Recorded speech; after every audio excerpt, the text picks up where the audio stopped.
Bem, pessoal, hoje a gente está aí com um grande colega, né, que viveu aí um bom período da sua vida em Santa Rita do Sapucaí. Para quem não conhece, uma cidadezinha super pequena, aí, de cerca de uns 40 mil habitantes, lá no sul de Minas Gerais, uns 200 quilômetros de São Paulo. E é uma cidade super legal, super interessante, que é uma cidade pequena e super tecnológica, né? A gente pode ver crianças no meio da rua brincando com óculos de realidade virtual e realidade aumentada no meio da praça. É uma cidade que tem mais de 150 empresas de tecnologia. Uma coisa super importante para mim e para o Juliano também, tem muito rock autoral na rua e nos bares, né? Tem, se eu não me engano, uma das melhores pistas de voo livre do mundo tá por lá. Bairros como o famoso, né, charmoso bairro Vista Alegre, tem umas ruas com os nomes super interessantes, como Rua Inspiração e Rua Esperança. Às vezes a esperança é a última que morre, mas lá não morre, né? Tem palestras o tempo todo, um mundo de lugar, eventos como o Hacktown, que acontece lá.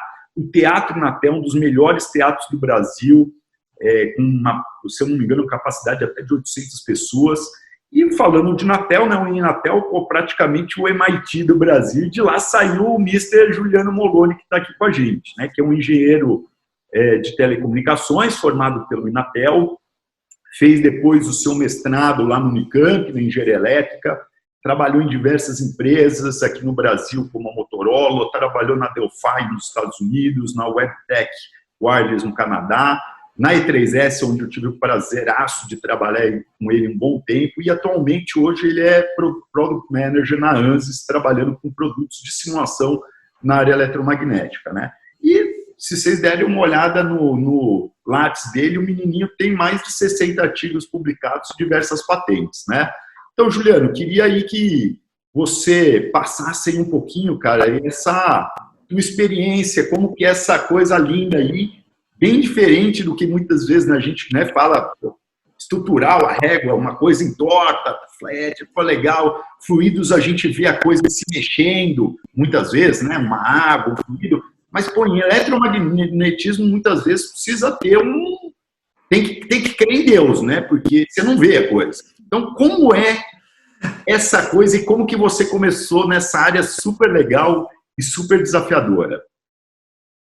Isso aí. Bom, Nicolas, primeiro, obrigado aí pela oportunidade, é um prazer estar aqui conversando com vocês e principalmente podendo aí compartilhar um pouquinho da nossa experiência, né? Eu comecei, na verdade, com simulação computacional na época do Unicamp, né? Eu fazia simulações lá eletrostáticas usando o ANSYS clássico na época, né? De microponteiras de silício para emissão de elétrons, né?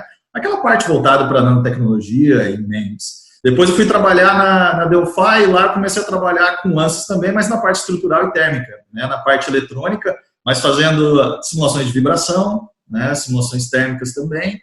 E a partir daí, né, eu comecei a trabalhar na parte de eletromagnetismo mais da alta frequência, né, que aí envolve equações de Maxwell, né, e também a gente trabalha com as mesmas técnicas numéricas aí da parte estrutural, né, elementos finitos. Logicamente a gente tem outras técnicas numéricas, né, método dos momentos, a Physical Optics, Shoot and Bounce Array, né, que estende um pouquinho mais aí a nossa gama de aplicações, mas é algo bem interessante, né, e como você comentou, e a gente pode observar no grupo aí que você é o moderador, né, a maioria, eu diria 90% das questões são voltadas à parte estrutural e à parte de dinâmica de fluidos. Mas se a gente observar hoje, principalmente eu aqui trabalhando da ANSYS, né, eu já estou há 1 ano e meio aqui, a gente observa que a parte de eletrônicos, de eletromagnetismo, é a que mais avança, tanto em termos de mercado, em termos de usuários e em termos também de tecnologia, né? Hoje em dia, a gente fala de inovação, né, 5G, carros autônomos, e tudo isso volta para a parte de eletrônica, né? Então, quando a gente fala bastante aí de FEA, de CFD, inclusive de Digital Twin, é bom a gente entender que existe a parte de simulação de chips, né? E quando eu falo chips, né, é aquela circuito integrado, é o pretinho, mas dentro tem um chip também, a pastilha de silício, que a gente utiliza outras ferramentas, a parte de placas, a parte de antenas, comunicações wireless e também a parte ótica, né, que realmente aí é o que o pessoal está trabalhando bastante, principalmente para gerenciar esses dados, né, 5G, veículos autônomos, a gente vai ter terabytes de dados por dia de todos os carros, né, sendo transmitidos aí de maneira sem fio, então tudo isso necessita uma tecnologia muito robusta. né? E a gente tem trabalhado muito fortemente para que a gente tenha as tecnologias para poder entregar para os nossos clientes e eles possam, logicamente, desenvolver esse tipo de tecnologia com a maior segurança possível, né? O maior receio que todo mundo tem de um grande breakthrough tecnológico, como carros autônomos, é a segurança, né? Então, a gente tem que trabalhar muito forte nesse sentido. Pois é. E é uma área, né, a gente via, né, como você até comentou, né, a área de simulação computacional, ela iniciou há décadas atrás, principalmente, né, na área estrutural, né? A área estrutural foi crescendo, primeiro começou a trabalhar com a área linear, depois não linear, e aí as brigas dos grandes softwares, né, grandes empresas de simulação, era quem era melhor na área de não linearidade estrutural. Depois teve um grande boom da parte de CFD, no qual eu fiz parte aí também, né, claro, de décadas atrás, mas cada vez sendo mais utilizada pelas indústrias, né. E aí você comentou, pô, hoje em dia é impensável a gente pensar em alguma coisa que praticamente que não tem alguma coisa de tecnologia eletrônica embarcada, né? Então, né, carros que a gente vê, exemplo, grande mudança que a gente está tendo numa Bosch, em grandes empresas que trabalhavam com tecnologia, principalmente, exemplo, motores a combustão, que a gente tem um monte de coisa ali, né, injeção, etc e tal, sendo trocada por um motor elétrico e um monte de tecnologia que não pode interferir uma na outra, né? Isso você comentou. Então, é muito legal, e nessa linha, como que você vê essa transformação, como que essa transformação digital vai impactar o mundo aí com o 5G, com esses, né, os carros autônomos que você comentou, né? O que é, e como que os engenheiros se encaixam nisso, nessa nova realidade? Bom, Nicolas, isso é fácil, né? Se a gente pensar hoje na pandemia que a gente está vivendo, a gente está em quarentena, imagine se fosse há 20 anos atrás. Né? Você ia ter um tijorola, se você fosse muito, né, rico, né? Você teria um celular limitado a 100 minutos, que você só poderia mandar texto. Você teria uma internet discada, né, com modem, né? Você teria aí muitas limitações, né? Então, se a gente olhar alguns anos atrás, né, a tecnologia evolui muito e a gente está agora trabalhando para que essas tecnologias se evoluam cada vez mais. E é pensando nisso que a gente vem desenvolvendo um portfólio de ferramentas, né, para que todas essas tecnologias sejam implementadas da maneira que elas são esperadas. Por exemplo, quando a gente fala de 5G, né, quando a gente trabalha com 5G, existe uma diferença muito grande para a tecnologia que a gente tem atualmente.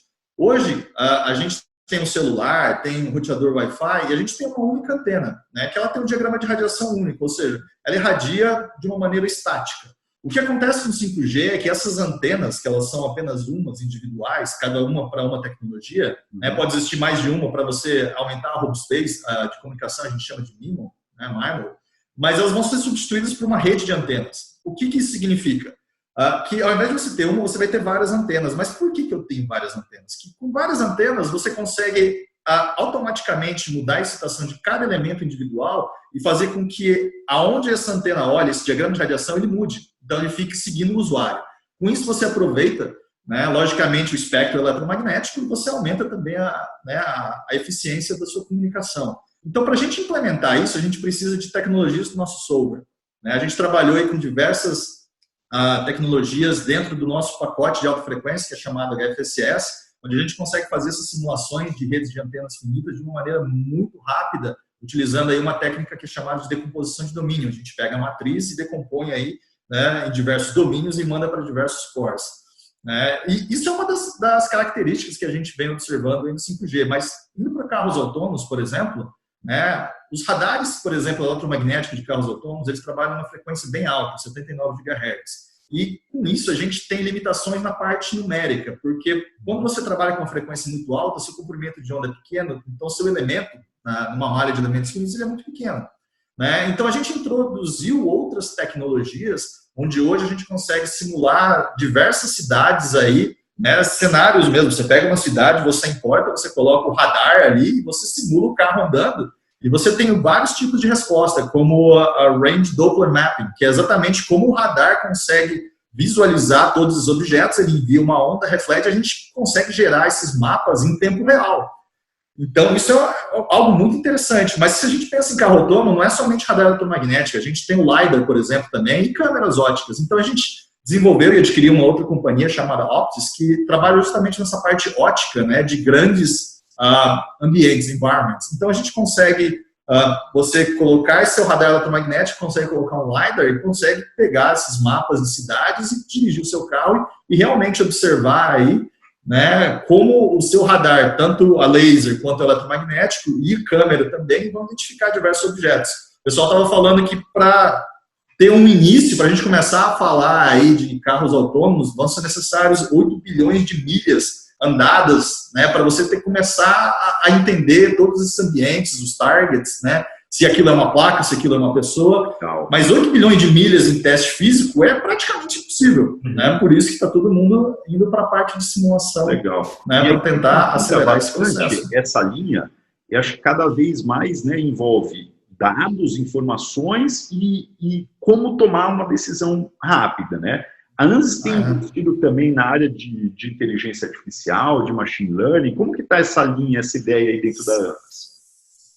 Sim. Nós temos o nosso CTO, né, o Preet Banerjee, ele justamente veio para a ANSYS para introduzir essa parte de AI, de machine learning. Então, a gente está introduzindo isso tanto em algoritmos nossos para aumentar a eficiência dos nossos solvers, mas também a gente está fazendo com que essa tecnologia chegue nas mãos dos nossos clientes para que eles possam também melhorar o produto deles. Então, por exemplo, a gente estava falando ali identificação de alvos para radar automotivo. Então, imagina uma pessoa. Né? Existem vários tipos de pessoas. A gente manda uma onda eletromagnética e a gente recebe ela de volta. Né? Então, a gente cria, eletromagneticamente falando, uma assinatura para aquela pessoa. Mas imagina, pode ser uma pessoa um pouquinho mais gordinha, um pouquinho mais alta, um pouquinho mais baixa, né? E tudo isso muda. E aí é que a gente entra com a parte de machine learning também, para a gente começar a desenvolver modelos para trabalhar num sistema muito maior. Né? Muito maior, né? E nessa linha, assim, você vê, né? Eu tenho, né, andado, e principalmente, né, que eu trabalhei com a E3S, eu fui em diversas universidades aqui na América do Sul, né? E uma das que mais me impressionou foi onde você fez a sua graduação, que foi o Inatel, né? Eu falo com brincadeira que é o MIT brasileiro, mas realmente, na minha opinião, é um dos grandes institutos, grandes universidades aqui no Brasil, principalmente nessa área, né? O que você daria de dicas? Eu acho que uma dica óbvia vai estudar lá no Inatel, se você conseguir, né? Mas qual é uma dica que você daria para uma pessoa que gostaria de entrar nessa área de tecnologia, de simulação computacional e todos os afins voltados para a área de eletromagnetismo aqui no Brasil? O que você daria de dica para uma pessoa fazer? Bom, essa é uma pergunta muito interessante, né, Nicolas? Hoje em dia a gente vê a maioria dos estudantes, né, eles indo mais para a área de software, porque, querendo ou não, a área de eletromagnetismo ela possui uma teoria muito pesada. Né? Então, o pessoal meio que tenta não ir muito para essa área. Mas, quando a gente começa a trabalhar em aplicações, o pessoal começa a ver que realmente o futuro depende bastante desse pessoal, logicamente de software, mas se você não tem software sem hardware, né? Então, hardware você é obrigado, você trabalha ali com elétrons, né, ou fótons, então você tem que saber a parte eletromagnética, né, é uma parte essencial. Hoje em dia, a gente tem diversos engenheiros aí, a gente pode pegar desde a grade curricular, na parte mecânica, né, inclusive na parte química, o pessoal ainda tem um pouco de acesso a simulações 3D, então o pessoal já conhece, o engenheiro mecânico ele sai da universidade sabendo que é uma simulação 3D mecânica, né, Na parte eletrônica, né, os nossos cursos, né, principalmente no Brasil, a única coisa que a gente vê de simulação é simulação de circuitos. Né? Não é uma simulação 3D. Então, você não tem uma antena, você não tem uma placa de circuito impresso. Né? Então, fica algo muito difícil, né, se você não tem na base curricular já esse incentivo para os estudantes, né, trabalhar com essa ferramenta. Mas isso não impede, né, nenhuma pessoa de começar a trabalhar. Se você tem interesse, né, tanto pela parte, não eu diria eletromagnética, mas pela parte eletrônica. Se você faz uma placa de circuito impresso, né, você quer saber, você tem curiosidade aí como funciona, a gente tem diversas ferramentas disponíveis aí, inclusive a ANSYS, né, e diversos materiais na web, onde a gente ensina esses tutoriais, passo a passo. Então, por exemplo, eu gostaria de aprender a fazer uma antena para uma comunicação aí Wi-Fi. Se você procurar no YouTube, existe um canal que chama ANSYS How To, que eles ensinam realmente como você começa do zero, né? Assim que você quer fazer uma antena, então é assim fácil que você trabalha no software. Então a gente disponibiliza isso, né? Principalmente, a gente tem no YouTube, mas principalmente para universidades que são parceiras, a gente abre o que a gente chama de Ansys Learning Hub. E, na verdade, é uma quantidade enorme, né, de material de treinamento que a gente disponibiliza, né, de maneira online. Mas, logicamente, se alguém quiser... Como Ansys, você comentou do site? Que How to, que legal, que legal. Como fazer? Só para a área de eletrônica ou ele também... Não, tem para tudo. Tem para tudo. Então, geralmente, quando a gente tem uma funcionalidade nova, igual eu comentei, né, agora a gente simula Finite Arrays, a gente coloca lá, essa é uma funcionalidade nova, mas para você saber como fazer, a gente mostra os passos. Né? Então, tudo isso está disponível lá. Que legal, que legal. Não, excelente dica aqui para o pessoal, né? E eu acho que assim, né, o que você comentou, né, cabe às pessoas irem atrás, né, e trabalharem, né? A gente muitas vezes, né, não é uma área fácil, como você comentou, né? É a brincadeira que eu digo até como para alguns colegas meus, eu falo, existe engenharia e existe engenharia elétrica. Na engenharia, eu estou brincando aqui assim, engenharia mecânica, química, alimentos, civil, está aqui. Aí tem engenharia elétrica, que é outro mundo. Né? Principalmente porque se a gente, claro, exagerando um pouquinho, generalizando, a grande maioria das engenharias trabalha com equações no domínio do tempo, no qual a gente sabe cronometrar 10 segundos, 1 minuto, 1 hora, perfeito. Agora, quando a gente vai para o eletromagnetismo, a gente começa a brincar no domínio da frequência e o buraco é mais embaixo. Né? Claro que tem outras engenharias que usam o domínio da frequência bastante, como a engenharia naval também, a área de vibrações e engenharia mecânica, né? Mas a engenharia elétrica, se a gente pensar, é isso. Né? 90% dos nossos problemas é na frequência. Exatamente. É bem como você colocou aí. Nessa linha não pode ter medo, né? Engenharia elétrica, engenharia de telecomunicações não pode ter medo de equações diferenciais em matemática e física, né? É lógico, né? A gente sempre usa Fourier para transformar de um domínio para o outro, né? Então isso é tranquilo, a gente tem aí transformar de Fourier em todos os softwares é uma coisa básica que a gente usa. Mas certeza vocês já olham os gráficos no domínio da frequência e já sabem direto a resposta no tempo só olhando, entendeu? O Fourier já está transformado de Fourier. Ela fala, peraí, põe um dado a mais que não está com potência de 2, eu só tenho transformada rápida, não dá para fazer. Né? Mas legal.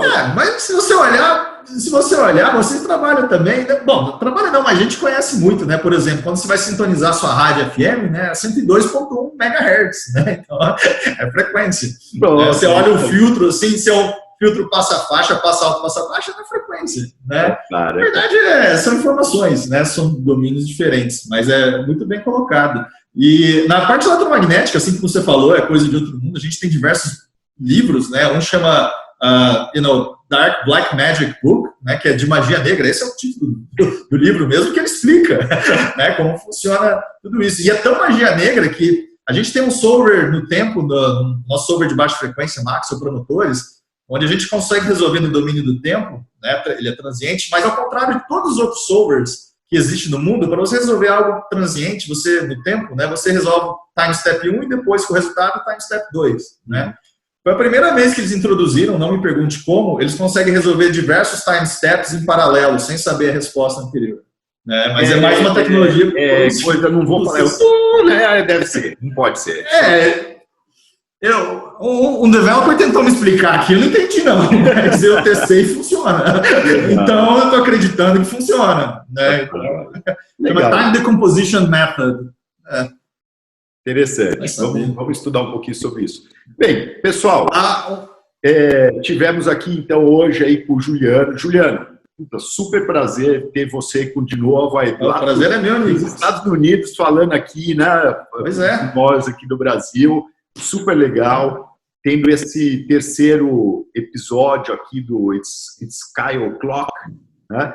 E a ideia aqui, pessoal, é que vocês coloquem os seus comentários nos vídeos, tá? Aqui no vídeo, aqui na parte de baixo aqui do vídeo.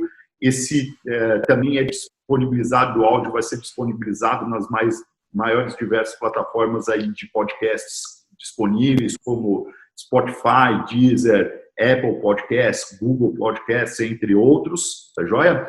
Então, participem, coloquem seus comentários, bastante coisa ali. Quanto mais coisa tiver, a gente vai chamar o Juliano de novo para falar um pouco mais dessa magia negra aí, que é a parte de eletromagnetismo, que é a parte, digamos, uma das partes mais importantes nessa quarta revolução industrial que a gente está tendo. Juliano, super valeu pelo teu tempo. Valeu, Nicolas. Obrigado por estar se disponibilizando esse tempo você. Antes para estar aqui com a gente. Valeu, obrigadão. Foi um prazer, Nicolas. Ótimo. E, pessoal, não esqueça, se inscreva aqui no canal, clica ali para continuar seguindo novidades que nem essas aqui para você, pessoal. Valeu demais!